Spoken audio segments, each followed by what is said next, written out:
अस्सलाम वालेकुम नाजरीन, मैं हूं राखिल हसन गुमन। नाजरीन, एशिया कप 2025 से पहले ट्राई नेशन सीरीज और इस ट्राई नेशन सीरीज का पहला मैच कल पाकिस्तान वर्सेस अफगानिस्तान पाकिस्तानी वक्त के मुताबिक 8 बजे शारजा के अंदर खेला जाना है। वो शारजा जिसके बारे में यह गुमान किया जाता है कि यह पाकिस्तान का होम ग्राउंड है, लेकिन शारजा पर जो 41 T20 मैचेस खेले गए हैं,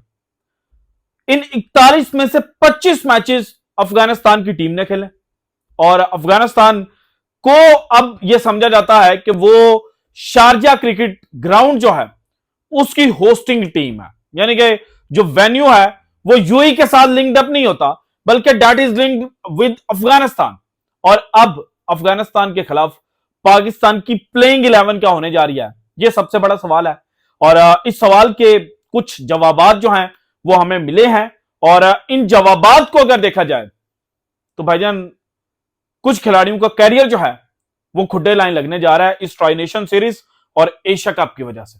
बाबर और रिजवान को हमने साइडलाइन कर दिया है और जिस अंदाज में साइडलाइन किया है, तो उसके बाद दो बड़े नाम शाहिन अफरीदी, फखर जमान, ये जनाब इस वक्त हिट लिस्ट के ऊपर है और इनके कैरियर क्यों खुड्डे लाइन लगने जा रहे हैं।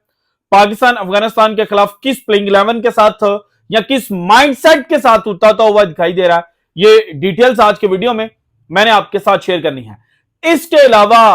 पाकिस्तान का ओपनिंग पेयर कौन सा होगा और मोहम्मद हारिस उनको क्यों कुर्बानी का बकरा बनाया जा रहा है, इसके ऊपर भी चीजें मैं आपके सामने रखूंगा। लेकिन सबसे पहले अगर आप इस चैनल के ऊपर नए हैं और अभी तक आपने चैनल को सब्सक्राइब नहीं किया तो भाईजान गुजारिश है कि चैनल को सब्सक्राइब कर दें और घंटी वाला बटन दबा दें ताकि हमारी हर नई आने वाली वीडियो जो है वो आप तक बर वक्त पहुंच सके। और इसके अलावा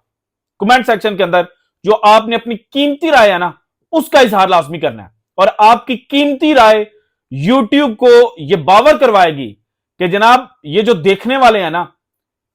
इनके हाथ भी सलामत है और इनके कानों तक जो आवाज है ना वो पहुंच रही है, क्योंकि आपका रिएक्शन यूट्यूब को यह बताएगा कि जनाब देखने वाले बॉट्स नहीं है, देखने वाले इमोशनलेस लोग नहीं है। सो डू कमेंट और अगर आपको वीडियो पसंद आ रही है तो लाइक एंड शेयर लाजमी कीजिएगा। और अगर आप समझते हैं कि आपके पास क्रिकेटिंग कमेंट नहीं है तो एटलीस्ट ये वीडियो आप किस इलाके, किस शहर या किस मुल्क से देख रहे हैं आप जनाब कमेंट सेक्शन के अंदर लिख सकते हैं। अब आते हैं क्रिकेट स्टोरीज की जानिब और मैं माइक को इसलिए देख रहा था, मुझे गुमान हुआ कि शायद जो माइक है वो ऑन नहीं है, सो वीडियो जो है वो जाया हो जानी थी। अब आते हैं जनाब क्रिकेटिंग स्टोरीज की जानिब। सबसे पहले तो प्रेस कॉन्फ्रेंस आज जो हुई इसके अंदर एक सवाल पूछा गया और इस सवाल के जवाब में सलमान अली आगा ने जो एक हंसी दिखाई और सलमान अली आगा का जो रिएक्शन था दैट वाज नेचुरल, बट वो क्वेश्चन पाकिस्तानी अवाम को, मुझे भी बुरा लगा, लेकिन हकीकतन अगर बिगर पिक्चर के ऊपर देखा जाए ना तो उस क्वेश्चन के अंदर किसी किस्म की कोई मगालता आराई जो है ना वो नहीं की गई थी, क्योंकि सवाल था कि T20 वर्ल्ड कप 2024 के अंदर आप एशिया की सेकंड बेस्ट टीम बने और यह हकीकत है। इंडिया फाइनल जीता, ये जनाब सबसे बेहतरीन टीम है, एंड अफगानिस्तान उन्होंने साउथ अफ्रीका के खिलाफ सेकंड सेमीफाइनल खेला था, सो ये सेकंड बेस्ट टीम बन के। अब पाकिस्तान तो सुपर 8 राउंड के लिए क्वालिफाई नहीं कर पाया था, हम तो फर्स्ट राउंड से बाहर हो गए थे। श्रीलंका का भी हाल हमारे जैसा था, वो भी जनाब जो टूर्नामेंट है उसमें ज्यादा आगे नहीं जा पाए थे। सो गुस्सा करने के बजाय अगर चीजों को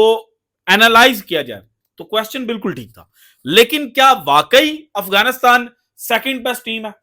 ओवरऑल चीजों को जनाब T20 वर्ल्ड कप से हटकर अगर देखा जाए? तो फिर मेरा जवाब यही होगा कि नहीं भाईजान, पाकिस्तान को अभी भी अफगानिस्तान जो है उसके खिलाफ जो एज है वो हासिल है और पाकिस्तान अफगानिस्तान को शिकस्त दे सकता है, बल्कि पाकिस्तान को शिकस्त देनी चाहिए। कुछ लोग ये कह रहे हैं कि वो जी 2023 में जब पाकिस्तान वर्सेस अफगानिस्तान सीरीज हुई थी उसमें 2-1 से पाकिस्तान को शिकस्त मिली थी, भाईजान तब पीएसएल के फौरन बाद जो पीएसएल के हाई परफॉर्मर्स थे ना उनको पाकिस्तान ने जगह दी थी। पाकिस्तान उस वक्त की जो पाकिस्तान की मेन स्ट्रेंथ टीम थी, बाबर, रिजवान, शाहीन, उनके बगैर खेला था। अब बाबर और रिजवान के बारे में यह कहा जा रहा है कि जनाब उनसे बेहतरीन लड़के हमारे पास है और शाहीन तो पहले ही हमारे पास है, सो फिर पाकिस्तान को जीतना चाहिए। और अब पाकिस्तान की प्लेइंग 11 क्या होगी। फखर जमान उनके हवाले से हमेशा ये बात होती थी कि जनाब ओपनिंग का बल्लेबाज है, आप उसको नंबर 3 नंबर 4 के ऊपर खिला रहे हैं, क्योंकि बाबर और रिजवान के बारे में ये गुमान किया जाता था कि जनाब वो तो फखर जमान को कुर्बानी का बकरा बना रहे हैं। लेकिन अब जो पाकिस्तान का मौजूदा सेटअप है उसके अंदर फखर जमान की ओपनिंग जो स्लॉट है वहां पर जगह बनती हुई दिखाई नहीं दे रही,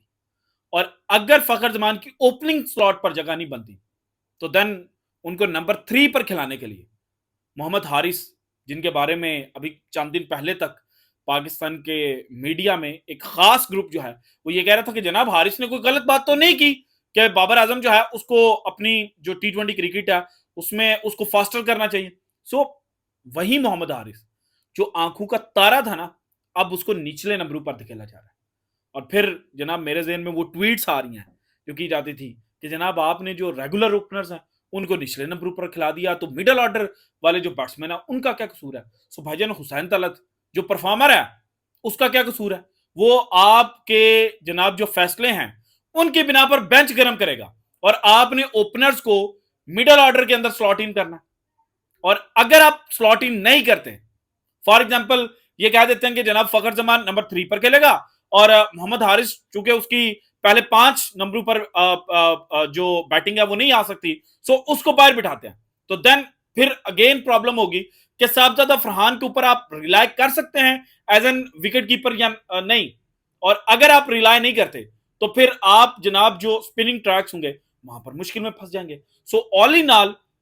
जो सिचुएशन बन रही है वो यही है कि जनाब हम जो बाबर और रिजवान के ऊपर इल्जाम लगाते थे ना, अब उसकी खुद नफी करने जा रहे हैं, और हम जनाब जो ओपनिंग स्लॉट वाले खिलाड़ी थे ना उनको मिडल ऑर्डर के अंदर खेल रहे हैं। अब जनाब नंबर 3 पोजीशन तक तो आपको पता चल गया कि फखर जमान खेलेंगे, उनसे ऊपर जो ओपनिंग पेयर है वो साहबजादा फरहान और साइम अयूब का है। इसके बाद नंबर 4 हसन नवाज, सलमान अली आगा, आपको पता है कि जनाब इनकी पोजीशन जो है वो चेंज होती रहती है। इसके बाद नंबर 6 मोहम्मद हारिस अगर खेलेंगे तो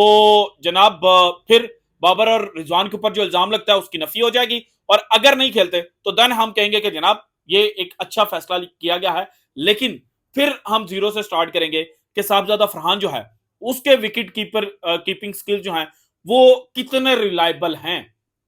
देन नंबर 7 के ऊपर मोहम्मद नवाज,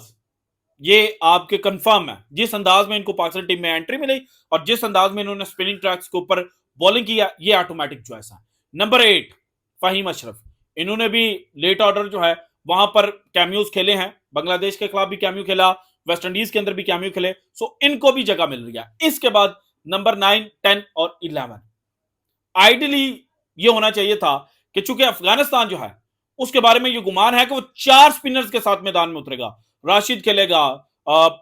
नूर खेलेगा, इसके अलावा गजनफर अब जो इनके पास नया जनाब बॉलर है स्पिन डिपार्टमेंट का वो खेलेगा, मोहम्मद नबी खेलेगा। सो फिर पाकिस्तान को भी कम से कम 2 फ्रंटलाइन बॉलर स्पिनर जो हैं उनके साथ मैदान में जाना चाहिए था। लेकिन पाकिस्तान की सोच यही है कि जब हमारे पास साइम है, जब हमारे पास मोहम्मद नवाज है, जब सलमान अली आगा बॉलिंग कर सकते हैं, स्पिन और ऑफ स्पिन कर सकते हैं, तो फिर हमें इब्रार और सुफियान मुकीम को इकट्ठे खिलाने की जरूरत नहीं है, हम इन दोनों में से किसी एक को खिलाएं। और आइडियली जो जगह बनती हुई दिखाई दे रही है वो सुफियान मुकीम की है। एंड देन शाहिन शाह अफरीदी और हारिस रऊफ, इन दोनों के ऊपर यह कहा जा रहा है कि जनाब ये पाकिस्तान के जो 2 प्रीमियम फास्ट बॉलर्स हैं वो होंगे प्लेइंग 11 के अंदर। लेकिन अब असल सवाल यह है कि अगर फखर परफॉर्म नहीं करता, और फखर की परफॉर्मेंस नहीं आए पिछले कुछ सीजन से, T20 वर्ल्ड कप के बाद देखें और T20 वर्ल्ड कप में ही देख लें, बाद की तो दूर की बात है ना, उसमें हमने बाबर रिजवान को क्रिटिसाइज किया, बाबर को यूएसएल वाले मैच की वजह से, और रिजवान को हमने जनाब क्रिटिसाइज किया इंडिया वाले मैच की वजह से। लेकिन फखर जमान को हमने जनाब छोड़ दिया, हमने कहा कि भजन ये अपनी जो रेगुलर पोजीशन है उसके ऊपर नहीं खेल रहा था। लेकिन अब अगर रेगुलर पोजीशन मिलने के बावजूद फखर जमान परफॉर्मेंस नहीं देता तो फिर जनाब फखर जमान को खुद लाइन तो लगना चाहिए। देन सेकंड नाम जो है वो है शाहिन शाह अफरीदी का। हमने अपनी बैटिंग डिपार्टमेंट जो है उसको तो कह दिया कि जनाब वो परफॉर्मेंस नहीं देते मेगा इवेंट्स के अंदर, लेकिन मेगा इवेंट्स के अंदर पाकिस्तान की जो बॉलिंग लाइनअप है वो भी तो परफॉर्मेंस नहीं दे पा रही। और मेगा इवेंट्स के बारे में आम जो क्रिकेट एक्सपर्ट है उसकी यही राय है कि जनाब जो बैट्समैन है ना वो आपको इक्का दुक्का मैचेस जितवाते हैं, टूर्नामेंट्स आपको बॉलर्स जितवाते हैं। सो अगर शाहिन अफरीदी परफॉर्मेंस नहीं दे पाते और पाकिस्तान एशिया कप नहीं खेलता तो फिर शाहिन अफरीदी का फ्यूचर क्या होना चाहिए, ये कमेंट सेक्शन के अंदर लिखिएगा। This is it from today's episode. अगर आपको वीडियो पसंद है तो लाइक कीजिएगा, ज्यादा से ज्यादा शेयर कीजिएगा, और अगर आपने अब तक चैनल को सब्सक्राइब नहीं किया तो कर दें। शुक्रिया, अल्लाह हाफिज।